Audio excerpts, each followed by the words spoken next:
Paboritong puntahan ngayong Holy Week break ang Baguio City para doon magpalamig. Pero dahil sa mahal na petrolyo, nangalahati raw ang mga dumadayo sa summer capital.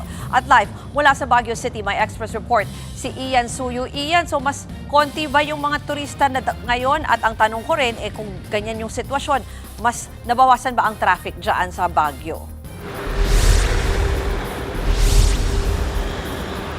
Alam mo, Ruth, kapansin-pansin nga yung naging pagtumal sa dating ng mga turista dito sa Baguio City, considering na madalas talaga itong dinarayo ng mga kababayan natin, lalo na kapag darating yung Semana Santa.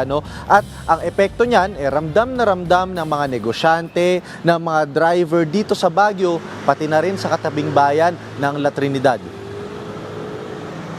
Habang mas lumalamig ang panahon ay mas lumalamig rin ang dating ng mga turista sa summer capital of the Philippines. Ang mga kilalang tourist attraction gaya ng Lion's Head sa Cannon Road at Burnham Park, hindi gaanong tinatao ngayon.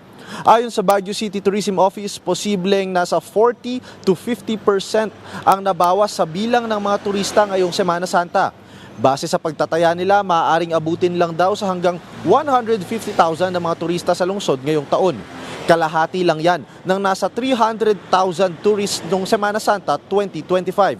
Umaaray tuloy ang hotel at accommodation industry, pati na rin yung mga van rental dahil sa mababang accommodation rate. Hindi lang sa Baguio ramdam yung epektong yan. Sa pag-ikot natin kanina sa La Trinidad, Benguet, na kilalang bagsakan ng mga highland vegetables, ang mga nakausap nating buyer at retailer umaaray na rin dahil kakaunti raw ang bumibili ng gulay sa ngayon. Partikular na yung mga galing Manila na dati raw madalas umaakyat dito sa Benguet para mamili ng kanilang mga paninda.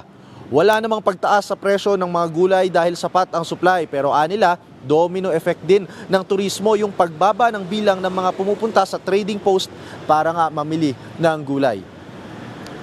Ruth, pinakapangamba nga ngayon ng mga nakausap natin kanina doon na mga nagbebenta sa La Trinidad Trading Post. Kung magtutuloy-tuloy daw yung ganitong klase ng pagtumal sa gitna ng krisis o pagtaas ng presyo ng produktong petrolyo, baka raw magkaroon ng oversupply dahil hindi na nila mabebenta kagad yung mga paninda nilang gulay.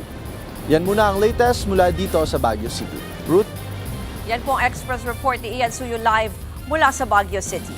Mga kapatid, Ruth Cabalco, para sa mabilis na pasada ng mga balitang dapat niyong malaman, mag-follow at mag-subscribe sa social media pages ng News 5.